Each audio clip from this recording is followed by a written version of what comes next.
July 14, 1906. In the bustling colony of Hong Kong, a child was born who would one day confound generals, terrify enemies and redefine courage. His name was John Malcolm Thorpe Fleming Churchill, though history would remember him simply as Mad Jack. From the earliest moments of his life, Jack displayed an irrepressible spirit, a defiance of convention that would mark every chapter of his extraordinary story. While other children played quietly with toys, Jack imagined battles, knights and ancient wars. History to him was not a lesson, it was a calling. By 1926, Jack had entered the prestigious Royal Military College at Sandhurst. The British Army was evolving. Tanks rumbled onto training grounds. Radios buzzed with coded messages. Logistics and strategy were becoming the heart of modern warfare. And yet, while his classmates marveled at maps and machine guns, Jack dreamed of swords, bows, and the honor of hand-to-hand combat. He trained with unmatched intensity. Officers whispered that he was eccentric, even dangerous, but Jack welcomed their doubt. He was not here to fit in. He was here to become a living embodiment of a bygone age. Jack's time at Sandhurst cemented his reputation. While peers studied mathematics and strategy, he excelled in physical feats, endurance tests, and the mastery of martial skill. By day he could march further, run faster, and outfight anyone in his class. By night he played haunting melodies on the bagpipes, earning the ire and awe of Scottish judges. When he competed in the Aldershot tattoo piping competition, he astonished everyone by ranking second, a feat no Englishman had achieved before. But Jack was never satisfied with mere achievement. He sought perfection, a refinement of body, mind, and spirit that would later terrify the enemy. Archery was Jack's true obsession. By the late 1930s, long before the outbreak of war, he had become a master archer. Moving targets at 80 yards were his routine.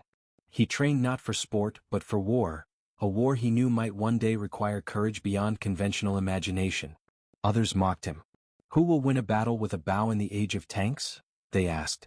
Jack only smiled, drawing his bow as if the answer was already written in the trajectory of his arrows. In 1939, when Europe plunged into chaos and Hitler's shadow darkened Poland, most men cowered in fear. The Blitzkrieg promised speed, death, and devastation. Modern warfare seemed unstoppable. Tanks crushed everything in their path. Aircraft screamed across the skies. Radios crackled with orders of surrender and retreat. And yet Jack Churchill did not flinch. He saw opportunity. Where others saw mechanized terror, he saw a stage for heroism, audacity, and brilliance. With little ceremony, he rejoined the army, refusing to carry the standard tools of modern warfare. He brought with him three things: a 6-foot English longbow, a basket-hilted claymore sword, and his bagpipes. When questioned, he delivered the line that would define his legend: "Any officer who goes into action without his sword is improperly dressed." The British Army was bemused. Generals shook their heads. Fellow officers whispered that he was a lunatic, a relic who would die in the first hour of combat. But Jack was not swayed by convention. He had purpose, and in that purpose lay his unmatched power. Before the war had even truly begun, Jack's life was a canvas of contradictions. At one moment he was a mild-mannered man of culture, excelling in languages, sports, and music. The next he was a relentless adventurer, riding motorcycles across India, crashing into water buffaloes, and laughing at danger as if it were a child's game. His ability to combine audacity, intellect, and sheer physicality made him a force that neither peers nor enemies could easily categorize. He was a soldier, a poet, and a strategist all at once. By the outbreak of hostilities, Jack's preparation was complete. The world had tanks, bombs, and machine guns. Jack had courage, steel, and arrows. His eccentricity was not mere whimsy, it was method honed to deadly perfection. He believed in psychological warfare, the kind that strikes fear into the hearts of men before a bullet ever flies. His imagination had made him an unconventional tactician, capable of feats no one else would dare. And so, as Europe teetered on the brink, Jack Churchill prepared to enter history, not with machines, radios, or artillery, but with weapons of a time long past, armed with an unyielding spirit and a mind that saw opportunity in chaos. His journey from Sandhurst to the battlefields of Europe would become a legend. Generals would call him mad. Enemies would call him a ghost. And yet for Jack it was all simple: courage, honor, and the refusal to bow to fear. In Part 2 we will witness Jack's first true test: the collapse of France, the retreat toward Dunkirk, and the moment the Germans realized that one man armed with nothing but a longbow could change the course of a battle. May 1940. Europe was burning. Hitler's army moved with terrifying speed across France, and the British Expeditionary Force was in full retreat. The mechanized panzer divisions, supported by Stuka dive bombers and relentless artillery, seemed unstoppable. Panic had spread through the ranks. Officers barked orders while men scrambled for cover, bullets screaming past in deadly arcs. And in the midst of chaos stood Jack Churchill, a figure so improbable that no one could imagine the havoc he would wreak. Jack's approach to warfare was unlike anything the modern army had ever seen. Where other officers relied on guns, mortars, and radio coordination, Jack relied on courage, precision, and audacity. In his hands, a longbow was more than a weapon. It was a psychological instrument, a tool to manipulate fear. While soldiers crouched behind debris, Jack strode openly along defensive lines, playing the haunting notes of the March of the Cameron Men on his bagpipes. The sound cut through the panic like a clarion call. Men who were moments ago frozen in terror lifted their heads. Their morale, fragile as it was restored by the sheer presence of a man unafraid of death. The village of Lepinet became Jack's proving ground. A narrow road led straight into German hands. Most officers would have stationed machine guns, camouflaged mortars, and waiting snipers. Jack had no interest in conventional tactics. He climbed into the loft of an old barn overlooking the road, his longbow at the ready, eyes scanning the darkness for the first target. His men waited tensely, gripping their rifles, uncertain of what their commander intended. Then came the moment that would forever cement his legend. A German sergeant appeared on the road, 30 yards from the barn. He was alert, scanning for threats, completely unaware that a medieval archer watched from above. Jack drew the bowstring back to his ear. The tension was immense. The longbow required over 100 pounds of force, and any slight twitch could spell death. Time seemed suspended. The night was silent except for the distant hum of artillery. With a precise release, the arrow flew, striking the German squarely in the chest. The sergeant did not scream. He did not flee. He simply collapsed, bewildered, his body punctuated by the deadly barbed arrow. The remaining German soldiers froze. For a moment, their minds could not comprehend the scene. No gunshot, no explosion, just a man in a barn loft, armed with a bow, silently executing their leader. That split second of confusion was all Jack needed. He bellowed, "Fire!" The British rifles opened up. Chaos erupted. The German patrol was decimated. This was the only confirmed kill by a longbow in the Second World War. And yet, Jack was only beginning. The retreat toward Dunkirk was underway, and his unconventional genius would shine even brighter. At one point, his unit found themselves pinned down by a German machine gun nest. Ordinary officers would have called for artillery support or waited for reinforcements. Jack did not. He drew his claymore sword, a massive basket-hilted weapon that seemed more suited to medieval battlefields than modern war. He charged across open ground, the sword gleaming in the sun, shouting, "Commando!"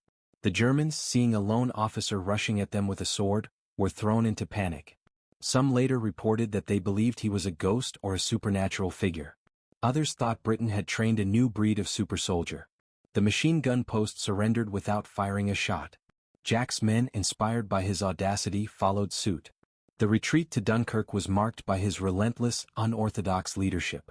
Wherever bullets and shells tore through the air, Jack was there, bow in hand, sword ready, and the bagpipes sometimes wailing above the battlefield. It was in these moments that his legend began to spread. German troops whispered about the English officer who charged alone, armed with the weapons of a bygone era. British soldiers told stories of their commander who could inspire courage where fear had taken root. And Jack, true to his character, never sought glory. To him, war was not about medals or recognition. It was a test, a challenge, a crucible in which he could measure his skill, courage, and ingenuity. Even as the British forces were evacuated from Dunkirk, Jack's mind was already calculating the next move. While most soldiers were focused on survival, he pondered tactics, psychological warfare, and how to exploit the fear and confusion of his enemies. For Jack, the battlefield was a stage, and every maneuver, every arrow, every note from his bagpipes was a carefully choreographed act. His enemies did not understand him. His allies struggled to comprehend him. But that was exactly the point. In unpredictability lay his power. By the time Dunkirk's beaches were behind him, the world had witnessed a man who would redefine courage. The generals who had doubted him now had stories to tell. The Germans who had encountered him spoke of madness and brilliance intertwined. And Jack Churchill, standing tall among the chaos, had proven that one man, armed not with modern machinery but with skill, audacity, and sheer force of will, could shape history. Part 2 ends here, but the journey was far from over. Jack Churchill would soon step into Norway and Italy, leading amphibious raids and daring solo missions that would make even the bravest soldiers question what was possible in war.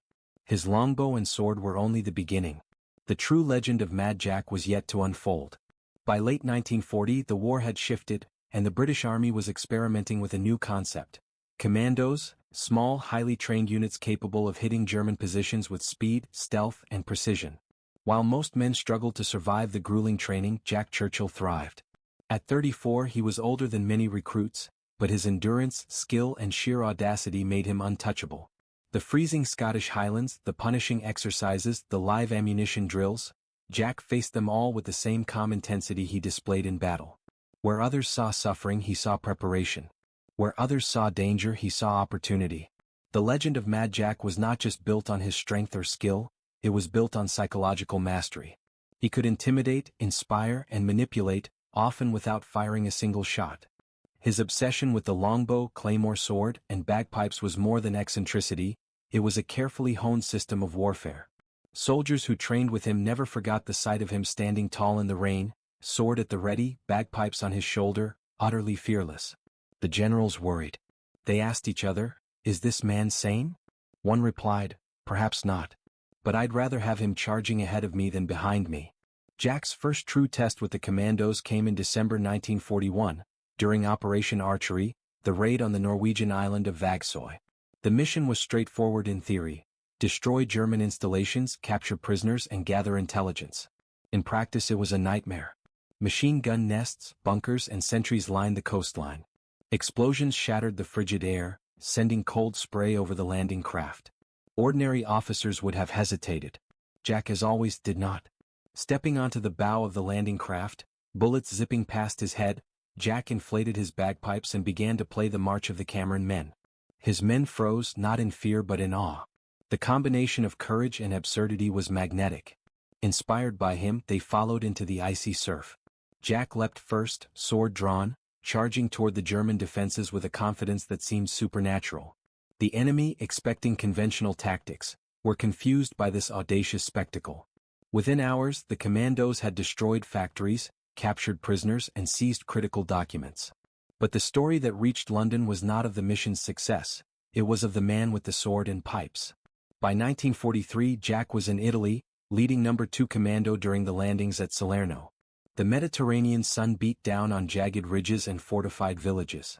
The German defenders held the high ground, raining mortars and machine gun fire on the advancing Allied troops.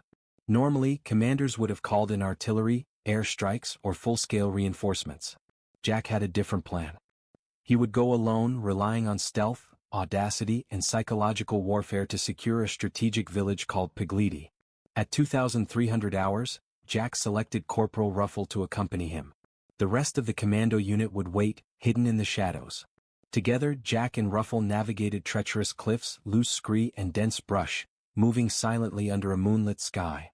One slip could trigger a German patrol, one misstep could ignite a storm of bullets. Jack moved like a predator, every step measured, every breath controlled. His sword gleamed faintly under the moon, the tip guiding them like a lodestar.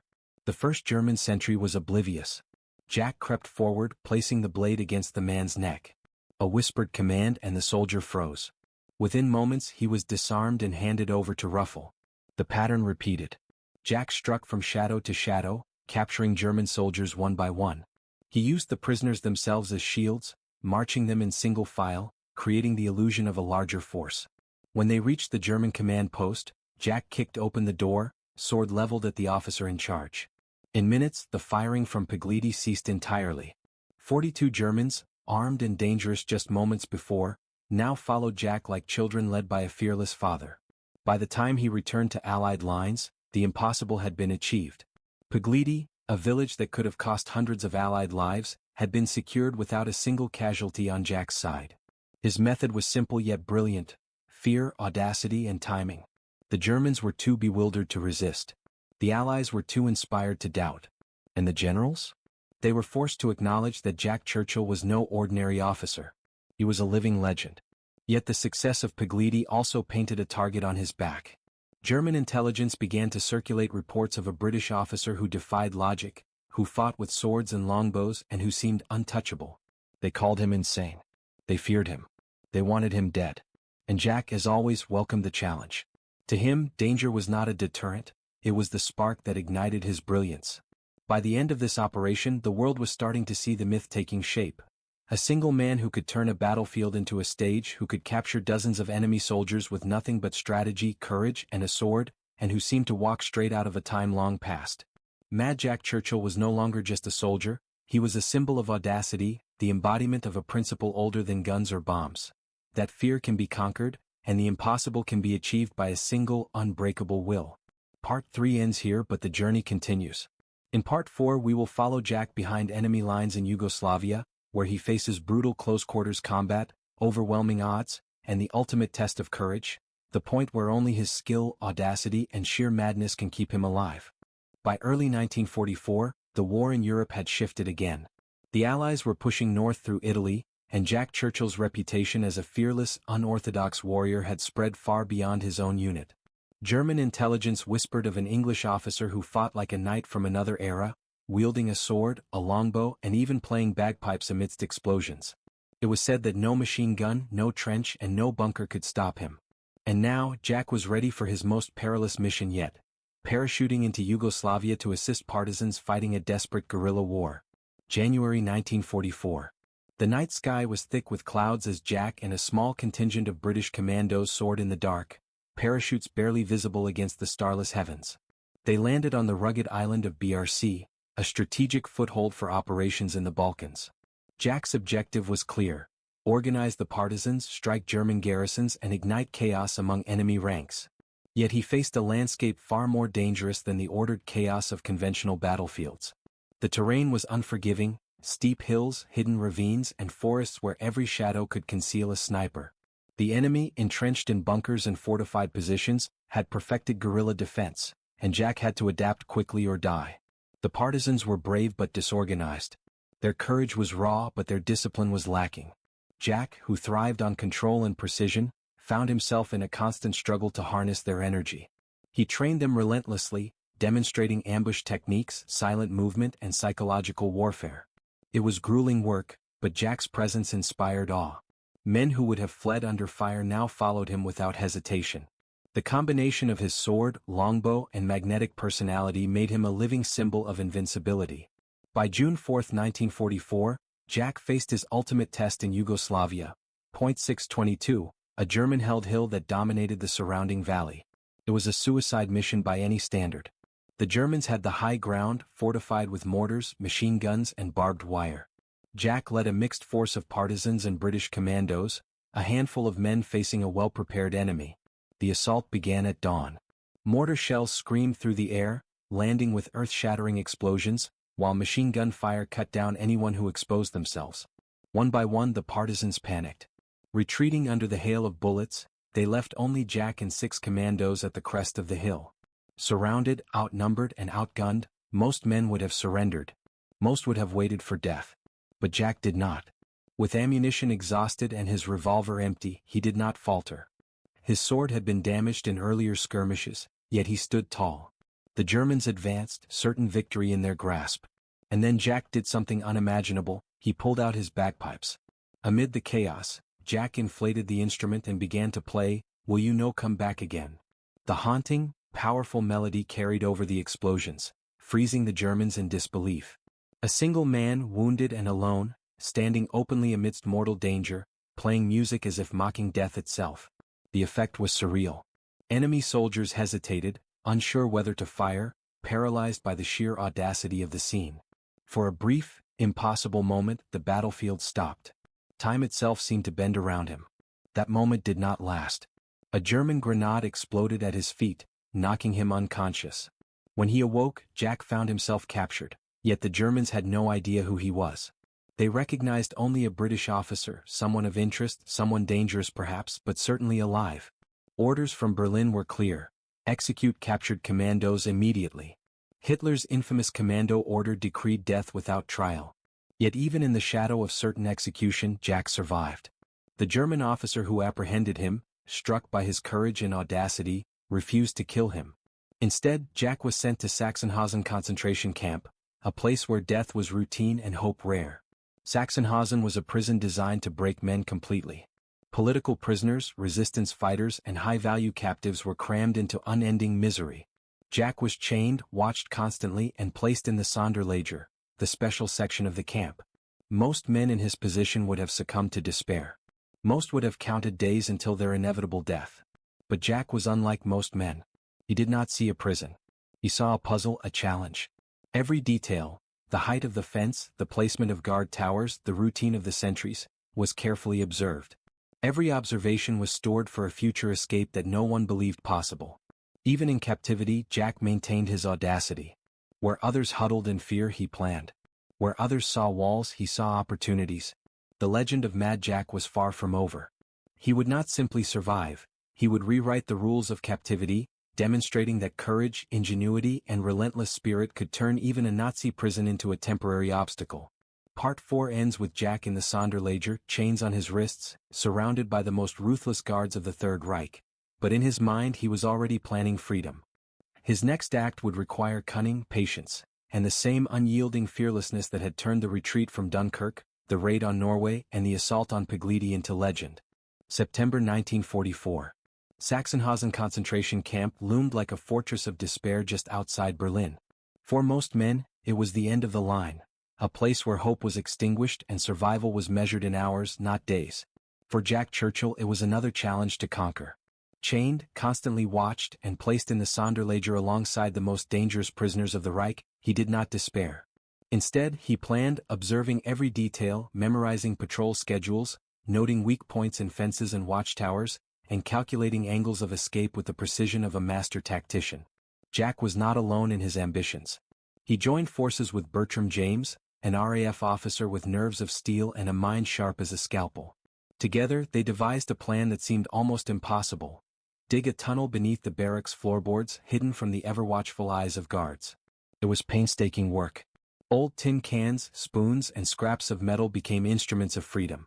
Every handful of sand and dirt had to be carefully concealed in spaces between walls. Every sound risked discovery and execution. Weeks passed.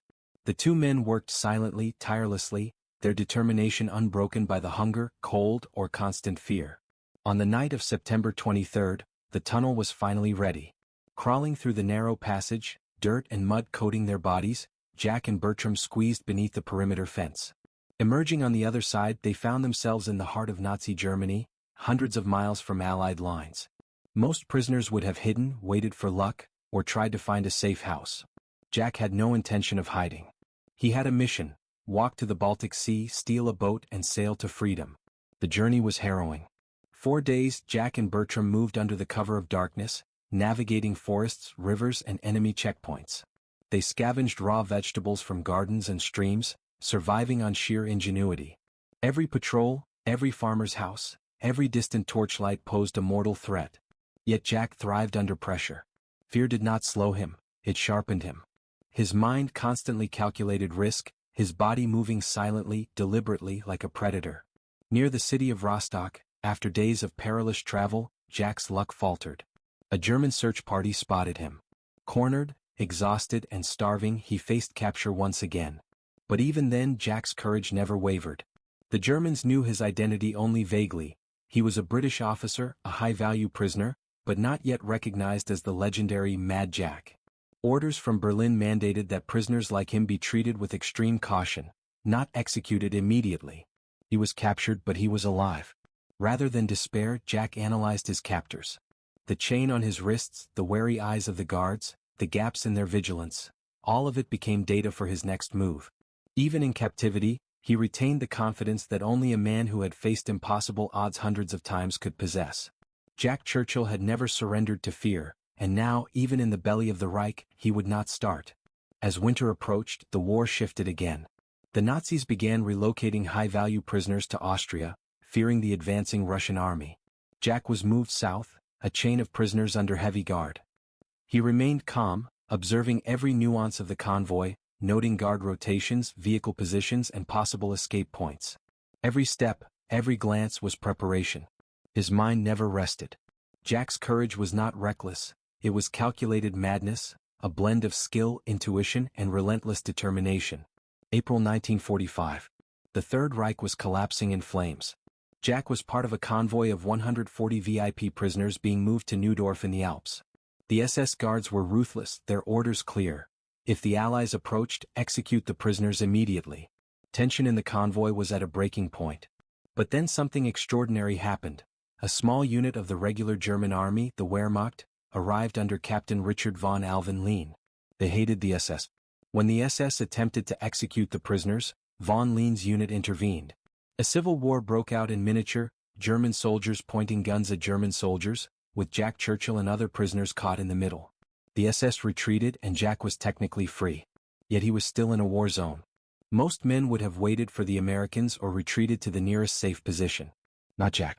He walked 150 kilometers across snow-covered mountain passes, living off the land, avoiding patrols, and navigating entirely by the stars. By the time he reached Verona, Italy, he encountered an Allied convoy. He was safe.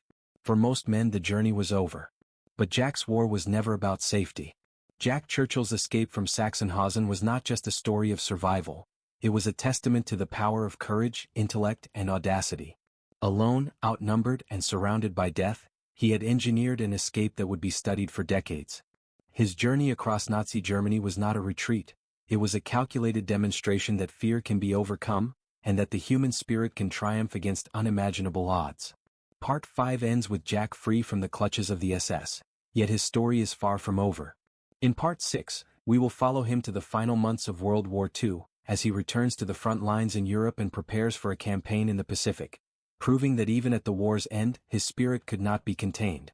April 1945. Europe was in flames. The Third Reich was collapsing under relentless Allied pressure, and the war that had consumed Jack Churchill for years was nearing its end, but for him it was far from over. Most men, after surviving Sachsenhausen, would have gone home, taken leave, or simply breathed the air of freedom. Jack did not. His spirit craved action, challenge, and the thrill of combat.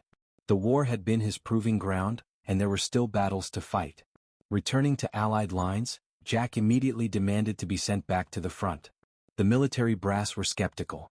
He had survived impossible odds, escaped from the most notorious concentration camp in Nazi Germany, and walked hundreds of kilometers through enemy territory. Surely they thought he had earned a reprieve. But Jack had no interest in comfort or accolades. To him, war was the ultimate test of will, courage, and ingenuity. If there were more challenges to face, he would meet them head-on. His next deployment was to Burma, where the Allies were engaged in a grueling campaign against the Japanese. Dense jungles, torrential rains, and entrenched enemy positions created conditions worse than any battlefield Jack had previously encountered. Yet he adapted effortlessly. He re-equipped his longbow, sharpened his claymore sword, and prepared his bagpipes. While most soldiers relied on rifles, grenades, and artillery, Jack relied on intuition, audacity, and psychological warfare.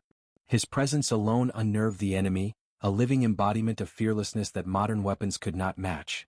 In Burma, Jack led commando raids against Japanese positions, often with a handful of men against well-entrenched units. His tactics were as unorthodox as ever. He would approach under cover of darkness, use deception to make his forces seem larger, and strike with precision and timing that left the enemy bewildered. Stories spread among the Japanese soldiers, whispers of a British officer who appeared out of nowhere, wielding a sword, vanishing before bullets could find him, and occasionally playing haunting music from unseen corners of the jungle. To them he was a phantom, a specter of old world warfare come to life. Yet even as the Allies closed in on Japan, the world shifted beneath his feet. August 1945, Hiroshima and Nagasaki, the atomic bombs ended the war in the Pacific in an instant. For most soldiers the news was relief. For Jack it was frustration. He had trained, fought, and endured unimaginable hardships to continue the battle, only to have the conflict end while he was poised for action. Friends later recalled his dry humor in those days. "If it weren't for those damn Yanks, we could have kept the war going another 10 years, he remarked. It wasn't a callousness toward death, it was a thirst for challenge. Jack didn't love killing. He loved the test, the risk, the opportunity to measure himself against the impossible. After the war, most men sought stability, pensions, and quiet lives. Jack sought adventure. He became a parachutist at the age of 40, refusing to let age or circumstance limit him. He transferred to the Seaforth Highlanders, continuing to serve with vigor. Beyond the military, he pursued feats that most would consider reckless. He moved to Australia and became a passionate surfer, designing boards capable of taming massive tidal waves. Even commuting home became a performance. Jack famously tossed his briefcase from the train window into his backyard, claiming, "Why carry it when I can throw it?" Throughout it all, Jack Churchill remained true to his unique philosophy. Courage, ingenuity, and audacity could bend circumstances in your favor. Technology, numbers, and modern weapons were tools, but they could not replace the human spirit. He had survived concentration camps, outwitted the enemy, captured dozens of soldiers single-handedly, and defied death repeatedly. Yet he never rested on past glories. Each challenge, each mission, each risk was an opportunity to prove something timeless. That determination, skill, and audacity could turn even the impossible into reality. Jack Churchill died in 1996 at the age of 89, far from the roar of mortars, the scream of bagpipes, and the chaos of battle. His passing marked the end of an era, the last true warrior poet of the 20th century, a man who fought like a knight from a bygone age in a world of industrialized warfare. While the world had embraced tanks, planes, and machine guns, Jack reminded humanity that the real weapons were courage, ingenuity, and relentless spirit. His life left an indelible mark, a legend that would inspire generations. In an era defined by technology and mechanized combat, Jack Churchill showed that one person, armed with audacity, skill, and an unbreakable will, could change the course of history. He was the man who brought a sword to a gunfight and survived. He was the man who played bagpipes while facing death. He was, above all, a reminder that the human spirit is the most formidable weapon of all. Part 6 ends here, but the final chapter, Part 7, will explore Jack's life after war. The adventures, the eccentricities, and the legacy of a man who defied time itself. The war was over. Europe lay in ruins, Asia had surrendered, and the world tried to return to peace. Most men, after surviving the terrors of global conflict, sought stability, comfort, and safety. Jack Churchill did none of these. For him, the war had been a proving ground, a test of will, courage, and audacity. Peace was not rest, it was a challenge of a different kind. If life could be ordinary, Jack would make it extraordinary. Jack returned to Britain briefly, but the trappings of civilian life could not hold him. His heart, trained for battle, craved adventure. He became a parachutist at 40, an age when most men were settling into quiet routines. The rigorous training, the jumps from planes, the constant challenge, these were not hobbies for Jack. They were continuations of a life lived on the edge, each act a statement that courage and skill never expire. Beyond the military, Jack's eccentricity became legendary. He moved to Australia, embracing the surf and designing boards capable of riding the Severn Bore, a massive tidal bore in England. Ordinary waves did not satisfy him. He sought extremes, the thrill of mastery over forces larger than himself. Even mundane tasks became feats of imagination. Commuting home by train, he would stand in the carriage and throw his briefcase into his garden, laughing at the absurdity of conventional methods. Where others saw ordinary life, Jack saw opportunity for audacity. Despite the peaceful decades that followed, Jack never abandoned the philosophy that defined him. Courage, skill, and audacity could bend reality. He was a man who had walked through Nazi Germany, survived concentration camps, captured dozens of enemy soldiers with nothing but strategy and intimidation, and stood unflinching under machine gun fire, sword and bagpipes in hand. These were not the actions of a reckless man, they were the work of someone who understood fear, strategy, and the human mind on an entirely different level. Jack's reputation became legend. Soldiers who had trained under him remembered him not just for his skill, but for his spirit. Generals respected him, terrified enemies whispered about him, and civilians were captivated by stories of a man who seemed to exist outside the rules of time. Jack Churchill was a living reminder that true courage is timeless, and that ingenuity and audacity can triumph where technology and numbers fail. He died in 1996 peacefully at the age of 89, far from the roar of mortars, the scream of bagpipes, and the chaos of battle that had defined his youth. But his death did not mark the end of the story, it was merely the conclusion of the physical journey. The legend of Mad Jack Churchill lives on in every tale of daring, in every story of extraordinary courage, and in the timeless idea that one person, armed with determination and spirit, can defy impossible odds. In an age dominated by drones, laser-guided missiles, and button-press warfare, Jack's story is a reminder that the ultimate weapon is the human spirit. Technology is only as powerful as the courage behind it. Numbers are only as effective as the will to use them. Jack had fought with swords and bows when others relied on bullets and bombs, not out of foolishness, but to demonstrate that fear could be defeated and the impossible achieved by audacity and skill. Even today, his legacy inspires soldiers, adventurers, and ordinary people alike. His life shows that bravery is not the absence of fear, but the mastery of it. That genius is not only intellect but creativity applied with relentless courage. That a single individual, daring and resolute, can leave a mark on the world that echoes long after their passing. Jack Churchill did not simply live. He defined a life lived fully, without compromise, without apology, without fear. He challenged the conventions of war, of society, and of ordinary existence. From the frozen fjords of Norway to the mountains of Italy, from the forests of Yugoslavia to the beaches of Salerno, and through the barbed wire of Sachsenhausen, he remained unbroken. Each adventure, each defiance, each bold act cemented his legend. When history recalls the extraordinary, the impossible, and the audacious, Jack Churchill stands apart. Not merely as a soldier but as a symbol, that human courage, ingenuity, and spirit remain the greatest forces in the world. He brought swords to gunfights, played music amid grenades, and outwitted death itself, showing the world that a single individual can alter history through courage alone. And so, the story of Mad Jack Churchill ends not with his death, but with the eternal echo of a man who defied the ordinary, laughed at danger, and transformed fear into legend. He remains a beacon for those who dare, who dream, and who refuse to be bound by the rules of the world. His life reminds us that history is not written solely by armies or machines. It is written by the courage of extraordinary humans.